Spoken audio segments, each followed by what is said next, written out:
Hello and welcome to GBN Originals. I'm Ben Leo.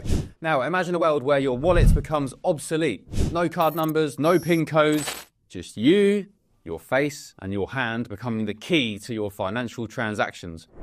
It sounds like something out of a sci-fi blockbuster, doesn't it? But this isn't fiction. It's the future MasterCard envisions for all of us by 2030. In a bold announcement, MasterCard has revealed plans to phase out the iconic 16-digit credit card number that's been a cornerstone of modern commerce for decades.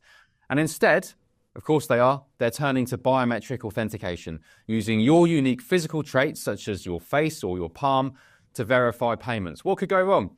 By the end of this decade, MasterCard's vision is that your body will be all you need to pay for groceries, book flights, or shop online. This announcement is part of a broader shift in how we think about money and security in an increasingly digitized world. But what does this mean for you, me, and society as a whole? Well, let's break it down. For decades, credit cards have been at the heart of global commerce. They've made life easier for billions of people all around the world. But as technology has advanced, so too have the threats to our financial security. Last year alone, 2024, global card fraud reached staggering levels, with billions lost to cybercrime. Data breaches exposed sensitive card details from some of the world's biggest corporations, such as Marriott, Ticketmaster, and even major retailers weren't spared.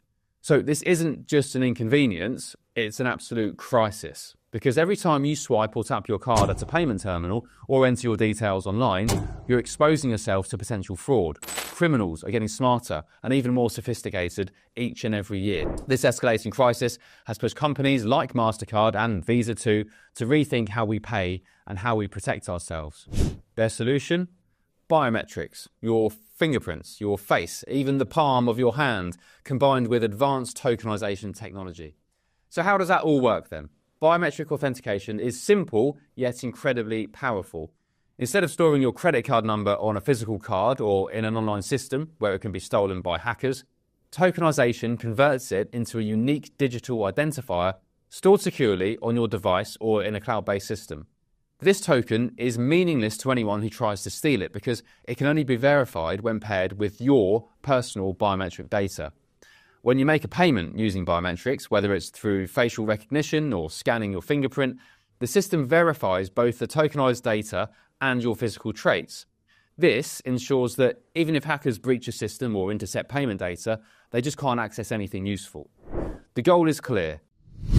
Us blokes hate talking about a little thinning up top, and many of us settle with that balding look, but that wasn't for me, and that's why I went to Elite Hair, the world's leading hair loss clinic, and now I've had over 4,000 new hairs added to this barnet, and very soon I'm going to be rocking some brand new flowing locks. And you can too! So how does it work? Step 1, I sent the team a set of photos of my head. Step 2, I then spoke to one of the Elite Hair staff who looked through my photo submissions and worked out a treatment plan for me. Step 3, Elite Hair then organised accommodation and the treatment. I was at their state-of-the-art treatment centre in Istanbul, and their incredibly kind staff took me through the process, and before I knew it, I was in surgery. Elite Hair and their leading medical experts have specialised in pain-free treatments using the Sleep Deep method, and they really mean that. I felt incredibly relaxed the whole time, and I haven't felt any pain since. Check out Elite Hair using the link in the description. When you do, Elite Hair will provide you with a free personalised hair analysis. Then you'll join over 100,000 happy patients. Hit that link and start your hair growth journey like I did today.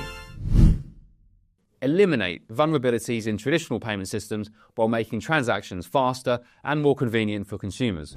MasterCard isn't alone in this revolution. We've already mentioned Visa. They're making strides with biometric payment technology. In fact, Visa has already certified biometric payment cards equipped with fingerprint sensors and advanced security elements like Infineon's SLC38 chip. And to me and you, that's a cutting-edge piece of tech designed specifically to secure transactions.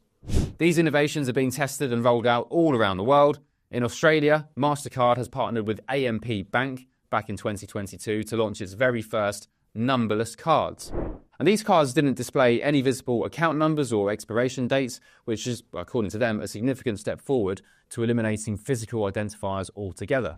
Meanwhile, Visa-certified solutions like IDEX Pay and Secora Pay Bio are paving the way for adoption across Asia, Pacific markets and beyond. So the race really is on between these two giants, MasterCard and Visa, to define the future of how we spend our money. But there's more at stake here than just convenience at checkout counters. The The rise of biometric payments is part of a much larger trend, the convergence of digital identity systems with financial transactions. Think about it for a second. Biometric authentication ties your unique physical identity directly to your financial activity. And it doesn't stop there. All around the world, governments and corporations are developing systems that link biometric data with everything from healthcare records to legal identification apps. Proponents of this, well, they argue that this kind of integration will enhance security and make you safe and make it all seamless for everyone involved. Imagine being able to access government services or medical care simply by scanning your face or your palm. Sounds ideal on paper. But critics warn that this could lead us down a very slippery slope indeed towards centralised control over personal data.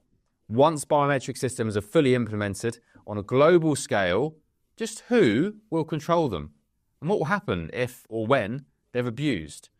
Biometrics promise unparalleled security against fraud, but they also come with significant risks too. Unlike passwords or PINs, which can be reset if compromised, you can't just change your face or fingerprints if they're stolen, even if you might like to at times. Experts have raised concerns about what happens when biometric data falls into the wrong hands. Cybersecurity analysts point out that once stolen, biometric data is essentially gone forever. Poof! It can't be replaced like a lost credit card number. Privacy advocates also have sounded alarms about centralised databases storing vast amounts of biometric information. These databases, these hubs, can become prime targets for hackers, or, worse yet, tools for mass surveillance by governments or corporations or nefarious states. The risks are real, but so too apparently are the benefits, because surveys show that over 80% of consumers are willing to use fingerprints instead of PIN codes for high-value transactions because they see biometrics as faster and more secure than traditional methods. So despite privacy concerns, many people are excited about the prospects of ditching their wallets altogether and just scanning your face on a screen or putting your palm on a screen. The idea of waving your hand or scanning your face at checkouts does feel futuristic and undeniably convenient. Some consumers love the idea because it eliminates fumbling for cards or remembering passwords or PINs during busy moments. Others, though, including me, I'll have to say, they remain sceptical about whether these systems will truly protect their data in the long run. But one thing is clear. As companies such as MasterCard push forward with these technologies, consumers will need to weigh convenience against potential risks very, very carefully. MasterCard's ultimate goal isn't just removing numbers from credit cards. No, it's removing cards altogether. And by eliminating physical cards entirely from their ecosystem by 2030, only 5 years away, MasterCard hopes to reduce fraud while enhancing user experience across its global networks. But this shift also raises very serious questions about choice and control. Will consumers like me and you still have alternatives if we don't want our bodies tied directly to payment systems? Or will they eventually be forced into adopting these technologies, whether they like it or not? And as we approach 2030 and potentially say goodbye to physical credit cards altogether, the question isn't whether biometrics will dominate payments, it's how this transformation will reshape society as we know it. Will these technologies make transactions safer? Or actually, will they really just expose us all to new vulnerabilities? Will they empower individuals? Or will they centralise control in ways we can't yet foresee? One thing is certain, the future is coming and it's coming fast, and it's written, apparently, on our palms and faces. Thank you for watching. This has been Ben Leo. Don't forget to subscribe to GB News YouTube for much more.